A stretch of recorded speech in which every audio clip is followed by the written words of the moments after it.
Right, hey guys, how we doing? Back another video from Mother's Basement. Today we're checking out what's on the menu in Chez Garbage for fall 2025.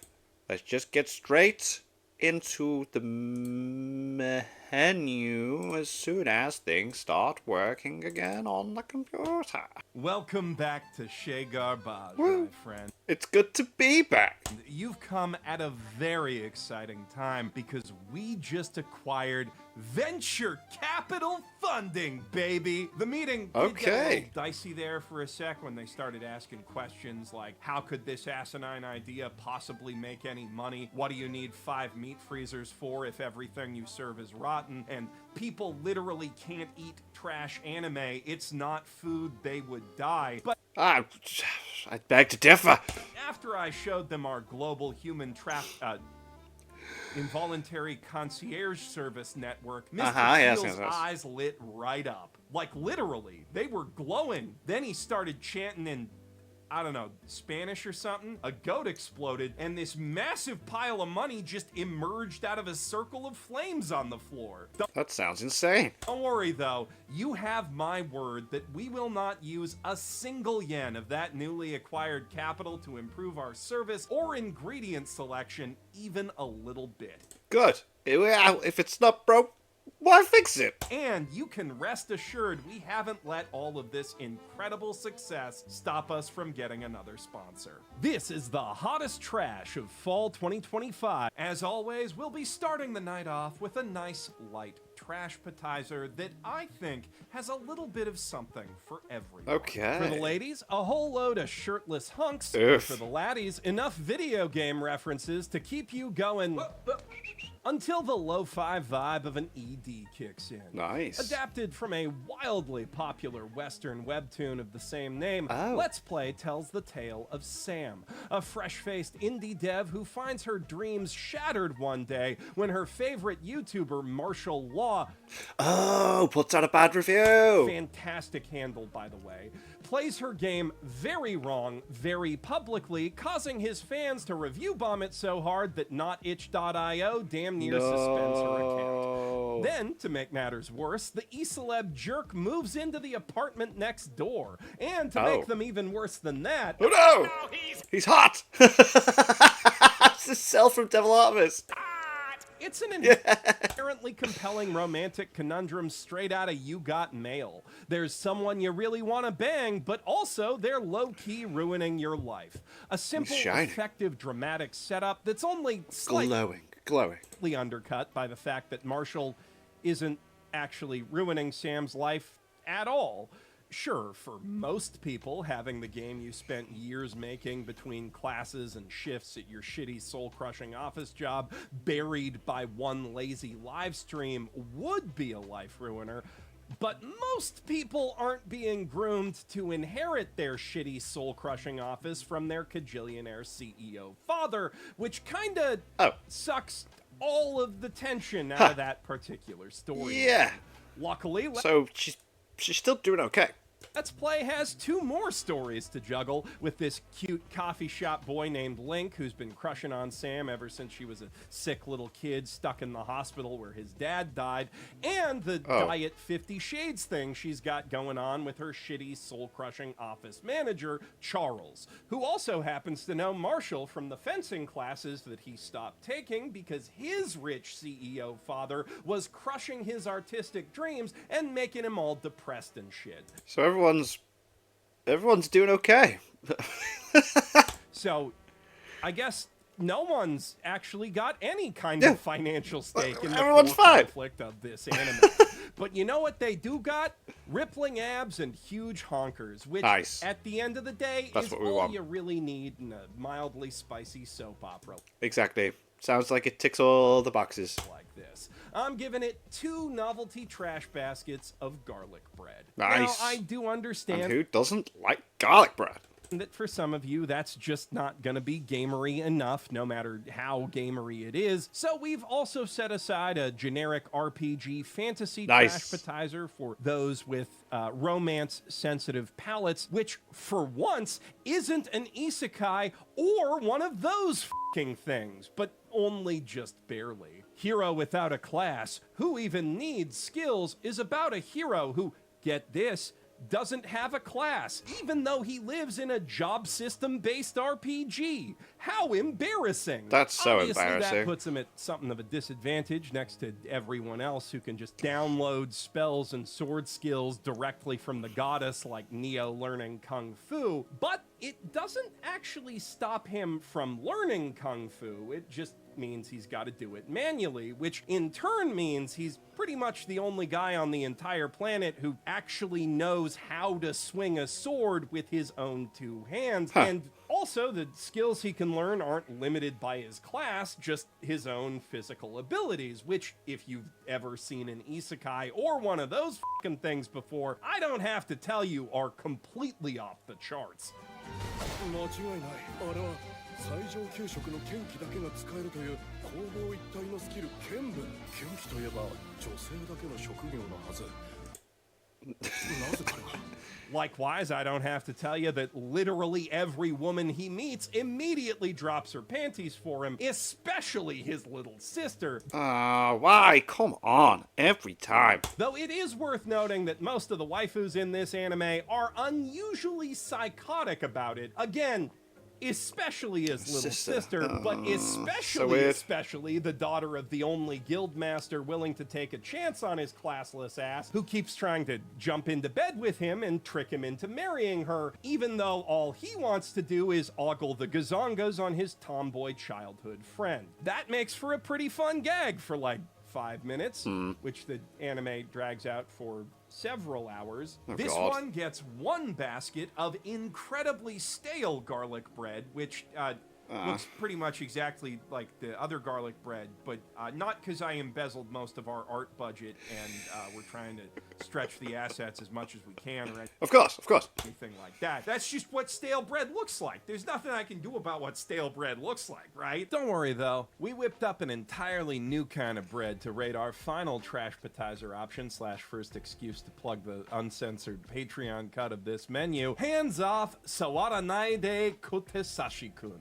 So just don't touch him. Don't touch him. A love You're hero touching him. like about a guy who becomes the caretaker of an all-female dorm at a high school for athletic prodigies as part of his quest to follow in his parents' footsteps and become the best sports masseuse to ever live. But to make that dream come true, he's gonna have to not get fired first, which is easier said than done when his magic hands cause any woman he massages to make perfectly normal Food Wars eating noises. Oh, my goodness. The intended effect of which, for the presumably horny viewer, is only slightly compromised by the accompanying slideshow of Picasso-esque sex homunculi that really make you appreciate the relative animation quality of One Punch Man Season 3. Oh, burn. Oh, damn. Oh, it's so bad. It's so bad. If you're not watching this on Patreon, you're just gonna have to trust that was a real sick burn. In Okay. theory, this one's for the gooners, but in practice, it's more the kind of anime you put on because if your dad's ever gonna finally walk back in with those cigarettes, it's gonna be in the middle of this shit. I'm giving Hands Off 4 baskets of our brand new, finely grated jalapeno baguettes. Oh my god, spicy. Sounds fun, actually. Might get the guys round to watch it. What? Yeah. Oh, I see. That's Oh no, she got blue hair. It's a little too spicy for a trash appetizer. Okay, we'll start the main menu off with a nice chill isekai to balance Oh that no, she's got blue hair. out. A wild last boss appeared. The story of elite MMO gamer who managed to take over the entire virtual world before losing it all in an epic final battle with his former companions. Soon No. after, he finds himself summoned back into the game world some 200 years later as his own OP waifu avatar, Lufas the Black-Winged Overlord, and sets out in the guise of an anonymous adventurer on a quest to reunite her scattered army and save the world that she once conquered. If that premise sounds familiar to you, hey, me too. After literally one episode, I was calling this thing Overlord at Home, but the deeper in I get, the more I'm starting to think that Overlord might actually be this at home. Oh. Instead of just being a spooky, scary skeleton man who showed up out of nowhere to Spooky, scary skeletons. do evil shit one day, Lufas has deep ties to her world's history that make her return a massive geopolitical deal, which in turn make it make sense that she'd want to hide her identity just to not deal with all of that shit. And in an interesting wrinkle, this isn't quite the game world that Protag-kun remembers. Rather, it's the official canonized novelization of the EVE Online style emergent narrative that he and his friends created together, which he hasn't actually read because he got isekai'd right after doing it. So the avatar he's inhabiting has her own personality, memories, and relationships that he discovers alongside the viewer, and which may or may not be overwriting parts of him. As for his own relationships with the 7 heroes that defeated Lufas, their in-game actions loom just as large over the world as hers, especially their failure to defeat the Demon King after fighting her, which some of them are still living with the consequences of. But only their characters, not the players themselves. So Lufas's goofy road trip to get the evil army back together in a magic talking RV is persistently underscored by a subtle melancholy that she is, in a sense, utterly alone in this world. The original author and the animators of this adaptation both clearly care deeply not just for the big epic battle stuff, but the low-key character moments that give this story its soul. To be clear though, those big battles are epic and fun as too. Oh, okay, fair. 200年経っても甘い癖は変わらずか。よし、ヨガ抱きしめてやろう。Wow. And despite how arty I'm making it sound, this show's also got more than enough obligatory hot spring action with smooth jazz and gender stuff to earn itself a trio of golden dumpsters. And if every new party member ends up being as fun and memorable as Libra the sassy android, Ares the femboy sheep, and Dina the sentient piece of in-game furniture from Lufas's old throne room have proven to be, I might even have to bump it up to a 4 before the season's out. If Overlord at Home is what you're craving, though, you're not in luck, because all we have is My Gift level 9,999 unlimited gacha, backstabbed in a backwater dungeon. I'm out for revenge. Jesus Christ. Which, believe it or not, is the short version of the full title. I can't believe it. Backstabbed in a backwater dungeon, my trusted companions tried to kill me, but thanks to my gift of an unlimited gacha, I got level 9,999 friends and am out for revenge on my former party and the world. Jeez. Again, though, it's so you don't have to read the synopsis on the back. Which, as the title suggests, directly states, is a dark fantasy edgefest that gets even edgier than most of these fucking things by saying, hey, bullies, it doesn't matter if you don't come to school. I mean, the Adventurers Guild tomorrow, because I'm declaring war on the entire planet, and not just any kind of war. Come on, Bill! Raise more! Because this Kirito wasn't betrayed by just any kind of party. A whole rainbow coalition of every other fantasy race in the world personally selected Light to be lifted up out of the literal mud and represent all of humankind as their trusted friend and companion for literally 3 minutes of total screen time before they were like, psych, loser, we're all super duper reverse racist actually, and the sexy elf was only pretending to want to f you because we thought you might have some super OP cheat powers that she could inherit from your sperm, but you don't, so now we're gonna Skyrim reference you and laugh at you while you die, then go kill everyone you've ever known and loved just for shits and giggles. Jesus but Christ. before they can finish the job, he triggers a teleport trap that sends him to the lowest floor of the dungeon, where it turns out, you're never gonna believe this, he does have a super OP cheat power actually. It's just that the rates for his infinite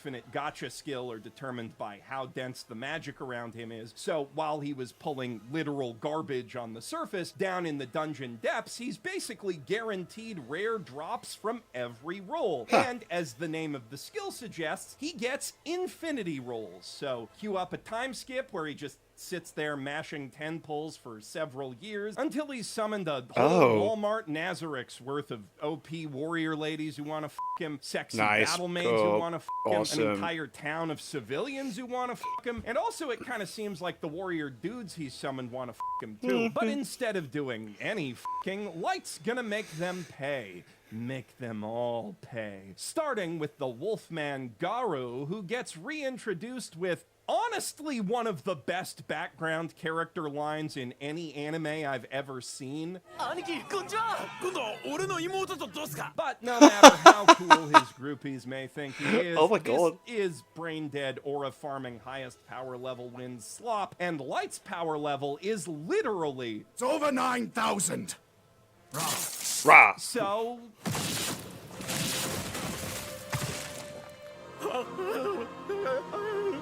Yeah.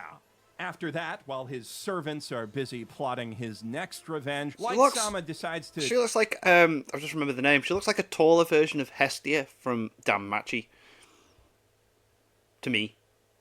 Go kill time doing the whole Overlord pretend adventurer thing under the clever alias of Dark Sama, and inevitably gets caught up in all the expected edgy fantasy anime bullshit, from befriending hopeless woobies who remind him of his past self with just the biggest death flags you've ever seen flying over their heads.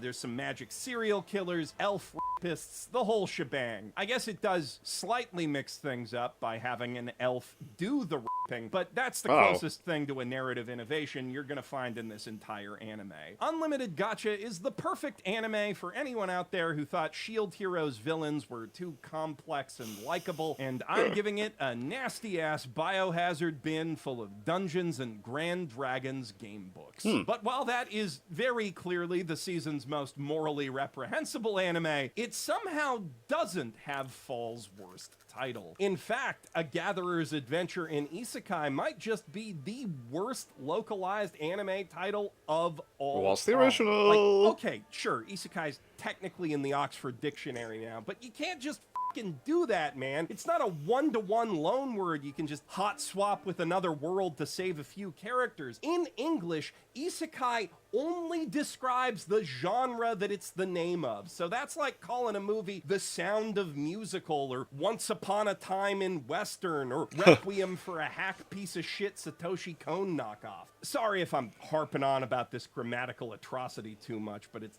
kind of the only interesting thing to say about this trough of slop. Protag Kun's cheat power is literally just survival crafting game icon spam that helps him find rare ingredients slightly faster, which, as someone who enjoys fantasy stories with memorably lore-rich, contextually relevant loot and video games with actual game design in them, just sounds like purgatory to me. I guess they do kind of shake things up by giving the Kirito this little pet baby dragon thing, but it might just be the most industry plant-ass mascot I have ever seen in an anime.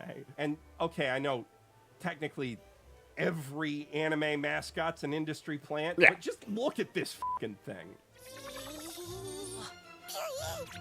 Oh, it's so cute. Ah! Oh, what one?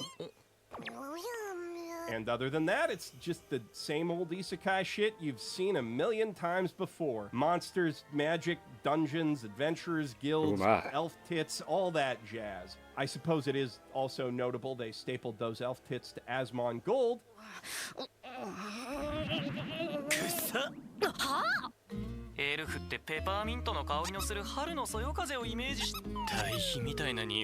But that's the last joke I have written in my notes, because I got bored and checked out before I even found out if she takes a bath or not. I would give this one a trash can full of growing grass and drying paint, but frankly, that's still way too interesting. So I have to settle for a pile of dirt and some bare planks. And while we're at it, I think I'm going to have to dig up a second pile for Dad's a Hero, Mom's a Spirit, I'm a Reincarnator, because, okay, look, just Imagine that you've been reincarnated as the child of a legendary hero and the queen of spirits, born Okay. with the ability to spontaneously generate and alter matter on an atomic level at will. Jesus. After a decade spent recuperating from his near-fatal final battle with the Demon King, your dad takes you on a trip back to his hometown to check up on things and acclimate his new magical body to reality, only to be met with a populace struggling under unexpected economic burdens and yearning for his return. What is the first thing that you'd want to do with your cool powers and badass dad? No, seriously, take a second to think about it.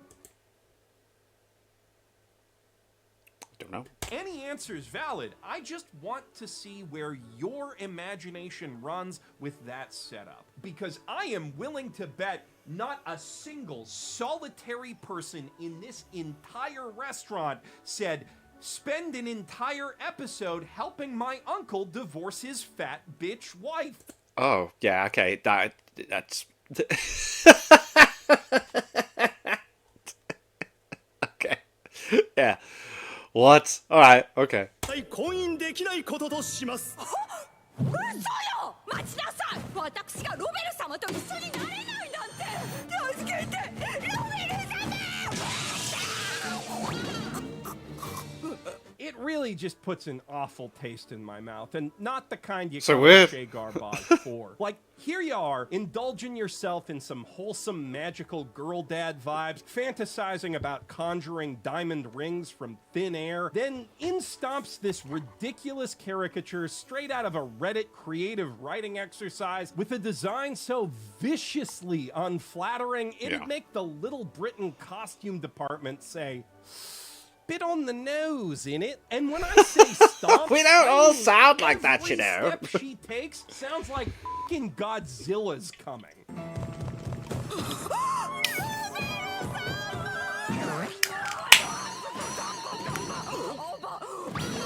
Now, to be clear, I've got nothing against fantasy stories focused on political marriages and delicate affairs of state. I love that sort of thing. But to keep that sort of thing from putting most people to sleep, you really need complex, nuanced characters capable of unpredictable social maneuvering, not a D-grade political cartoon of Marie Antoinette and a crown prince so wicked you can literally see the evil radiating Whoa, off that him. is So, some evil yeah, aura. I'm giving this one the same rating as the last one, except this Smell it. time the planks are rotten and full of termites, and the dirt pile is poop. It's sticky. It's full of poop. It's sticky, now, sticky. If you are in the market for Yo! a smartly written fantasy anime about the delicate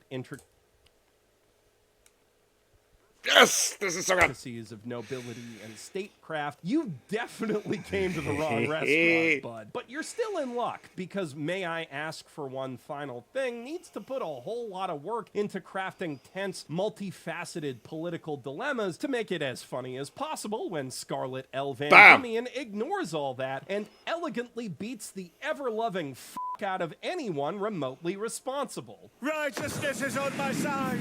I will never.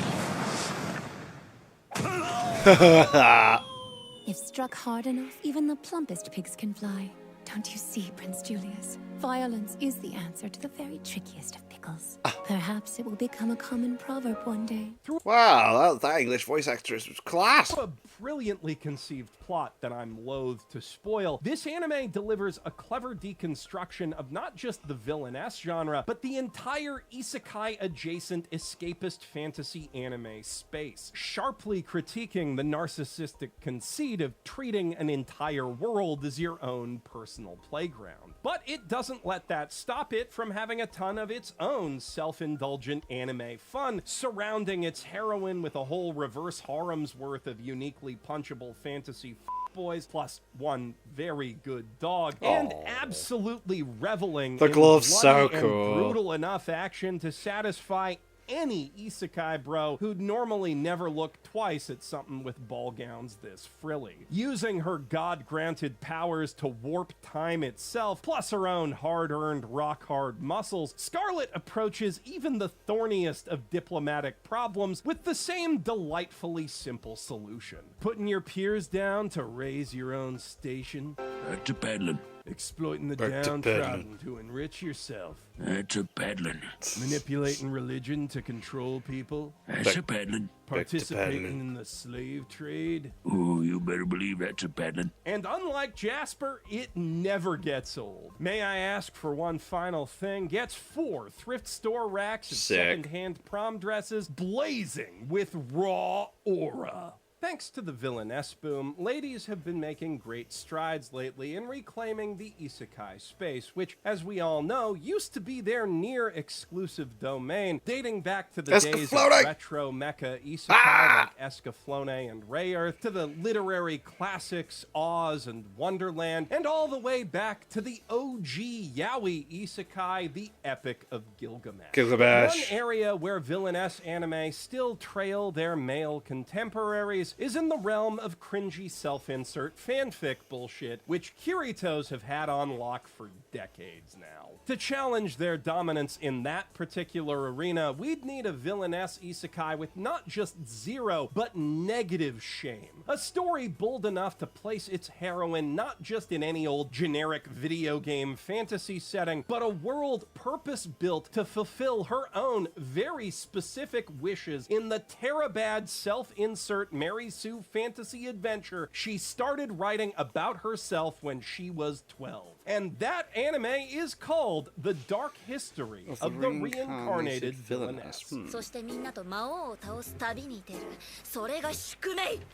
あんた意地張らないでお祭り行ってきなさいよ。勝手に部屋入らないでよ。 Of course, it wouldn't be all that interesting if Konoha Sato just got to step into the very fancy shoes of Konoha Magnolia, smooch a handsome prince a whole bunch, have a whole bunch of other handsome guys swoon all over her, and ultimately save the world with a combination of author knowledge and fabulous secret powers. So instead, she gets reincarnated as Iana Magnolia, the jealous evil sister who got her dumb ass banished and assassinated in the prologue chapter of the original story. My God. And while she does, of course, avert that first death flag, it'd be a pretty short anime otherwise, that still leaves her with 2 pretty big problems. A handsome butler guy who's definitely still gonna assassinate her if her Mary Sue sister is ever hurt or killed, and a Mary Sue sister whose fabulous secret Mary Sue powers haven't actually awakened yet, because she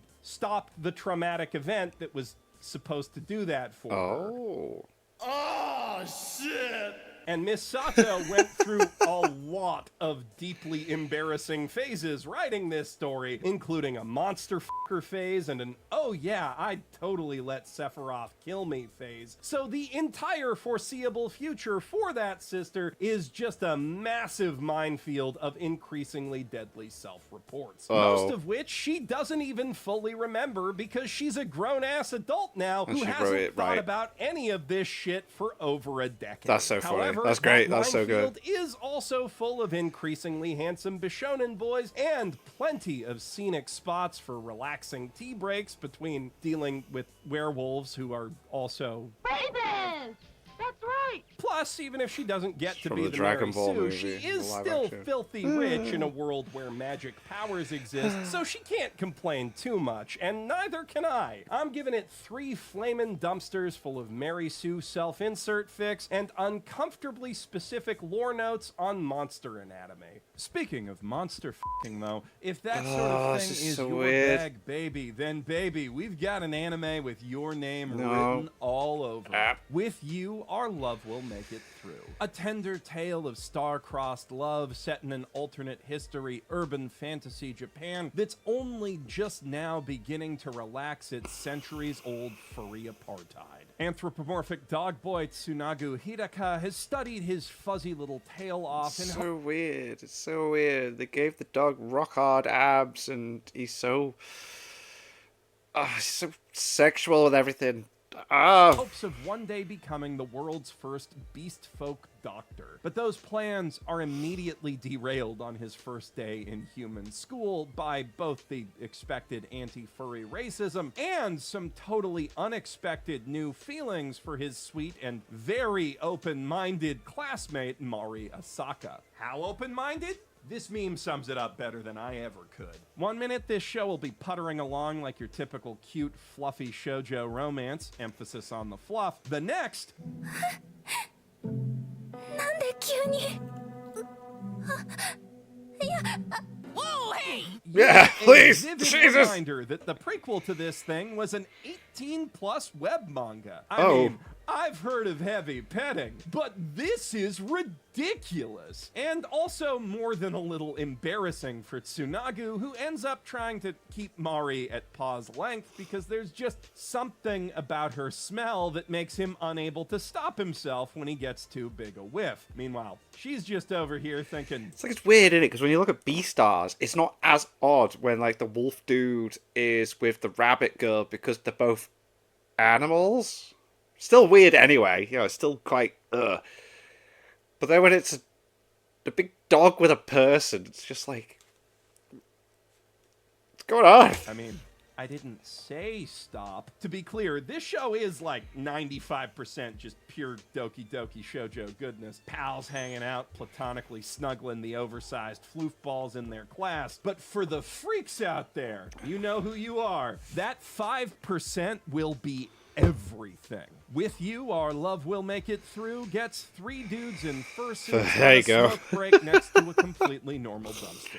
Also, just to be even clearer, for a lot of people, the other 95% with the giant floof petting is also gonna be everything. I mean, what animal lover hasn't dreamed of sneaking up to one of the forbidden kitties in the zoo and just burying your face in there to enjoy some bone-rattling XL purrs? Unfortunately, they have laws about that, including several laws of nature that say there's a very good chance you'll end up in the XL litter box the next morning, but that's what we have fantasy fiction for. And now there's finally an isekai with the courage to look beyond your typical dungeons What and is elf this? tits wish fulfillment to give the people what we really want. 素晴らしい手触りだ。この際はっきり言っとくが、 Aww. 猫が好きっていうのはその場しのぎの方便じゃなくて、 With the side of elf tits as a treat. Gorgeous ones, Yeah. I might add. All right. Thanks to the talented artists at Sunrise. I was gonna who say, brought the animation's pretty spot on. She looks hot. not just the elves and their tits, but the entire world Yo, of my all right. status as an assassin obviously exceeds the heroes to life in a vividly shaded art style looks that evokes great. the atmosphere of classic fantasy OVAs with modern design sensibilities. It's a real treat for the eyes that Yeah. helps to sell both the giant kitty cuddling fantasy and the more traditional power type one. 影魔法。起動。 Whoa. I'm liking the sound design as well. It's pretty cool. Like, the and all that stuff, like, adds to, like, the effects going on. Unfortunately, the early episodes have been rushing a bit to get to those awesome action beats Aw. and kitty cuddling moments, especially in episode 4, which, despite featuring that kick-ass sword fight, was an absolute mess of a story. Oh, but no. as of episode 5, it has finally started slowing down to a much more comfortable pace, and Cool. I'm willing to forgive a bit of initial awkwardness when an anime gives me so much of the good stuff that most other isekai leave me wanting. It does look great, though. Looks good. Wow. Not just the big kitty thing, but also an intelligent, competent supporting cast of kids from Protag's school who don't just exist to make him look cooler and smarter by comparison, and a story that's actually about all of them trying to get back home because Protag's not just some misanthropic loser with nothing else going on. There's actually a fair bit of that going around this season, even in that school shooteriest of fantasy subgenres, those f***ing things. The banished court magician aims to become the strongest, goes through all the typical motions of the underrated hero's journey, stuck in a party overlooking his overpoweredness until they callously cast him aside one day, which ultimately only frees him to be the best Kirito he can be, with a much cooler party of wife The best Kirito he could be. My God. but it deftly swerves the genre's most idiotic tropes, Firstly, by creating an only slightly contrived reason that his old party would have missed out on his greatness. Archaic prohibitions against commoners using swords and combat spells while fighting in parties with nobility, which, being a spellblade and all, didn't exactly give Alec a lot of chances to shine, even though he still managed to quietly carry the prince's whole party with his non-specialty support magic. What's more, while that prince does throw the expected hissy fit and rage about Alec sabotaging him after his squad starts sucking, アレク・ユグレットクビになった腹いせに僕に呪いをかけやがったら卑怯な平民め he eventually reflects and realizes that he, his father, and indeed their entire social class may in fact have f***ed up royally by looking down on Alec and everyone else born without a silver spoon in their mouth. Is that potential for character growth? Yeah. From the Arc 1 villain in one of these fucking things? No way. Will the wonders never cease? More importantly, Alec Akira. himself and the whole party of... That was such a good little, like, random reference. It wasn't even, like, a visual cue. It was just the sound from the Akira movie. old friends that he joins up with on his quest to become the strongest have a real great friend dynamic going. Not just with the waifus, but also a male friend who is as cool as Protag-kun. It's a party full of big egos and contrasting personalities with a penchant for giving each other shit, lovingly, but also a deep ride-or-die bro bond where they always have each other's backs.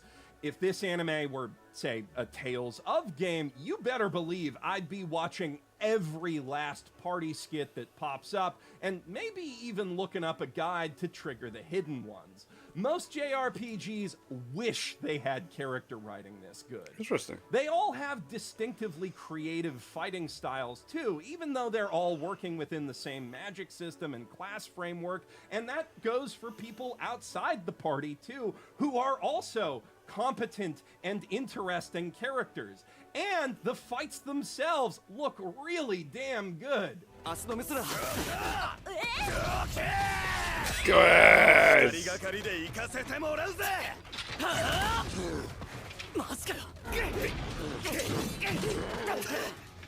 All in all, this might just be the single best one of these fucking things ever made, which, I mean, the bar is somewhere around the Marianas Trench, but still, I'm giving this one and Ass Stats 3 wastebaskets each, full of all the Kleenex boxes they didn't use to constantly wank off their respective Kiritos, and then 2 more dumpsters full of all the Kleenex they did still go through. Dusk Beyond the End of the World got off to an amazing start, with the 10 out of 10 banger first episode that thrusts its man-at-a-time hero right into the conflict at the heart of its lushly fascinating post-apocalyptic dystopia, all while introducing one of the most breathtakingly beautiful battle waifus in recent memory, boasting mathematically perfect absolute territory and armed literally with an even breathtakinger giant f***off. Jesus Christ.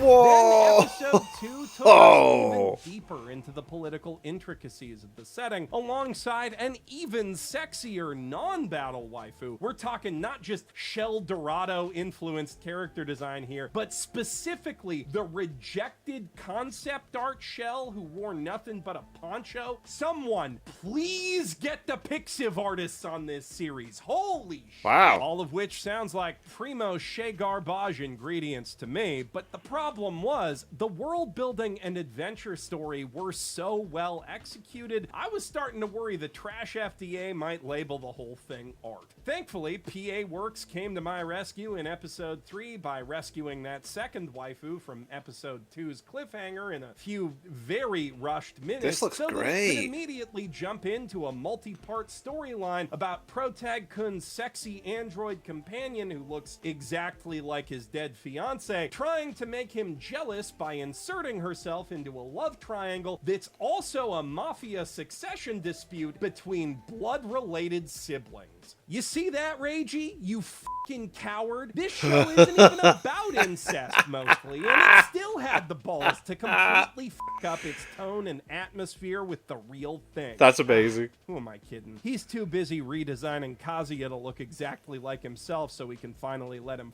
Chizuru to listen to me. But if anyone out there knows Mr. Miyajima, please pass the message along next time he comes out of his goon cave to hydrate. As for me, I'm gonna show my appreciation for robot waifus battling Tommy gun toting This looks gangsters boss. with Gundam bits.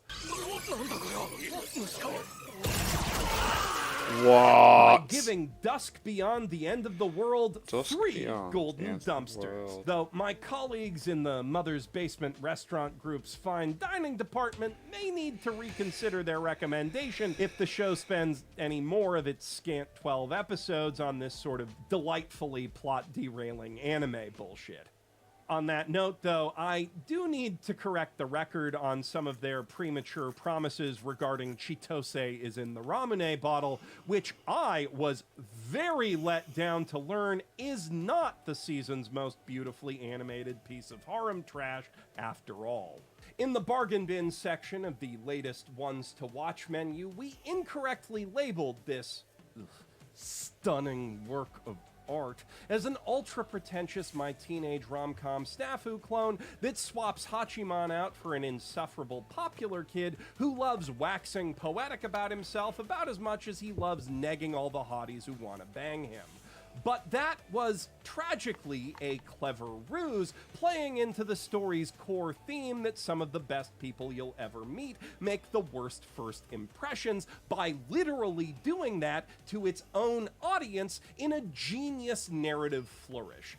This is the kind of bold move you can get away with in the early chapters of a light novel volume the reader's already paid for, but a pretty big gamble in an episodic anime that people might drop at any moment, especially one that takes a 4-episode test just to see that fully pay off.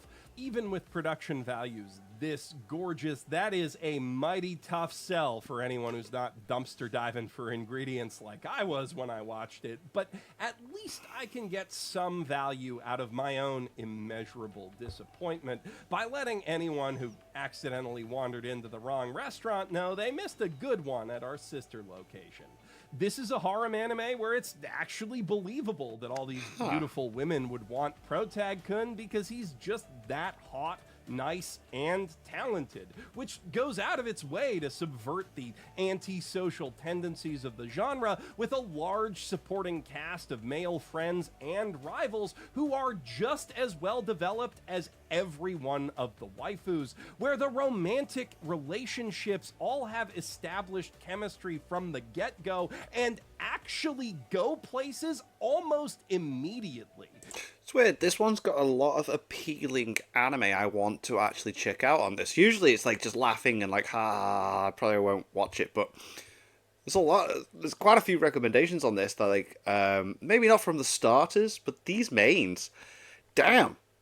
I want to check some of these out. If you're suffering from harem fatigue, a condition I'm conceptually familiar with but will never experience myself, Chitose is in the Ramune bottle is the perfect antidote. So perfect that I cannot, in good conscience, give it a trash rating. But luckily, we rom-com trash connoisseurs won't have to go without this fall, because my friend's little sister here we has it go. in for me is exactly the kind of navel-gazing, self-important, gratingly self-aware, or a Gairu-like slop Chitose had me expecting. With its charismatic yet unpopular male lead going around fixing mostly manic pixie dream girl classmates' lives using his immeasurable talents as Japan's youngest indie game producer. For that, you see, is the theme of the piece. A good producer helps people make the most of their potential. And, of course, the first people he does that for are the aforementioned friend, as well as his aforementioned little sister, who, once fixed, becomes about as manic as pixie dream girls get. 好きな子には意地悪してしまうものだ。少なくとも俺にとってそれは完全に嘘だった。いつもの意地悪だって遠くに行っちゃやだ。ずっとずっと仲良くしてほしい。なんちゃって期待しちゃいました。 Though it's not until the second arc of the anime that we actually see him fix her through a very clumsily framed flashback, because first the show's gotta set up all the other anime bullshit it's got going on, all of which is so wildly out of pocket. I'm genuinely baffled they're trying to sell this thing on the non-existent appeal of fucking Timu Takagi-san over here, when its overly descriptive title could have just as easily been My Rich Uncle Won't Publish My Video Game Unless I Pretend to Date My Cousin, or I Found Out My Homeroom Teacher is an actual, literal pedophile, so I'm blackmailing her into making art for my indie studio. ごめんなさい。私15歳以上の男はちょっと。 All of which is to say, this anime has exactly That's that weird. too much So going weird. on to ever go anywhere with any of its rom-com bullshit, thus ensuring that you'll walk away with a big old pair of emotional blue balls to go with your steadily growing sense of terror toward whatever kind of twisted mind could come up with this insanity. At present, the story's building up to a big twist where the Nisekoi cousin's gonna turn out to secretly be the anonymous novelist who's been writing Protag Kun's indie game stories for him. A twist that I was able to predict from literally the first episode with my genius level Who's That Pokemon skills. That said, the story is built around a pretty helpful core theme of you miss every shot you don't take, which is the kind of thing that the kind of people who'd watch this kind of thing probably need to hear, though there have got to be better mouthpieces for that idea than Protag Kun's uncle trying to fuck a waitress half his age while he's out for dinner with his daughter. That's I weird. did enjoy how he phrased it, though. 好意は口にしなければ伝わらない。ツンデレで思いが伝わるのはアニメだけさ。まあ確かに。 And if you enjoy rom-coms where the characters all act like psychotic aliens and never f***ing shut up about how the tropes that are happening to them are just like one of their Japanese animes, this is definitely another thing you can watch instead of going to therapy. My friend's little sister gets 3 flaming dumpsters full of the entire printed out Google Doc that will no doubt be written about this indie studio one day. Now, with our final main course out of the way, it's finally time to wind down with Oh, this looks so good. I haven't checked any of this out yet, but this looks boss. just dessert. And this season, we've got a sugary sweet magical girl dish that's just to die for. Yeah, this looks absolutely class. How do you like baseball now? Isn't it just the best? I'm over the moon. It really has been one hell of a life. What the World home run.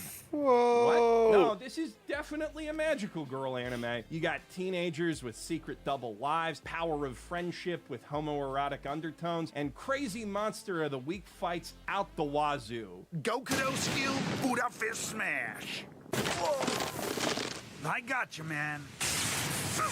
What's that? I felt a shock. What the hell? It's my hand that got shattered. You've got to be kidding. Sure, there's also some This stuff is in there crazy. about centuries-old blood I've not seen, like, clips further than, like, after episode 1, so, like, Jesus. feud between Shinobi Just and punching each Yakuza, other's heads Ninja off. vs. Gokudo is definitely a loving homage to Pretty Cure first and foremost. Whoa, this is brutal.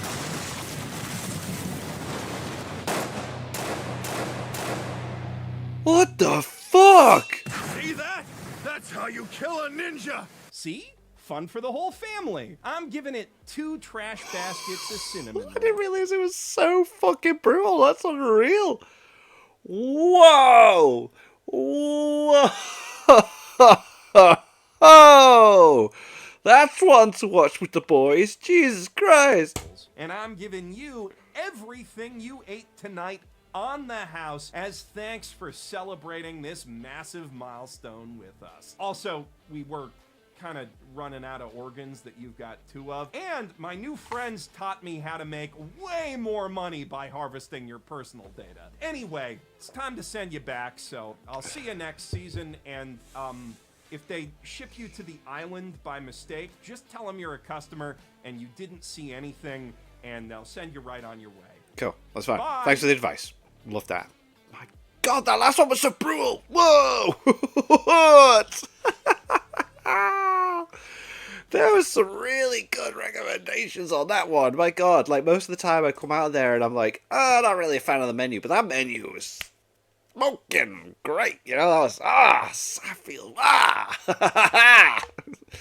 So, yeah, damn! Some good ones on there that I will probably check out. And he mentioned One Punch Man. Oh my god, it's so bad. It's so bad. It's so bad. It's so bad. It's so bad. It's so bad. It's so bad. It's so bad. I'm up to date with it. Like, at the moment, like, at the time we recorded this, episode 7 has come out, I think. I've definitely watched the first 5 episodes.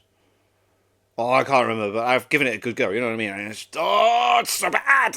And then when people are pointing out the errors with the manga stuff, like the guys, the big one for me, I'm sorry, I'm going to go on. The big one for me is the guy's hair isn't a full circle, because in the original manga, the square panel cuts off where it should be. So they didn't bother to animate the rest of the hair and left it flat. Like, stuff like that is just insane. But anyway, that was Boss. Thanks for watching.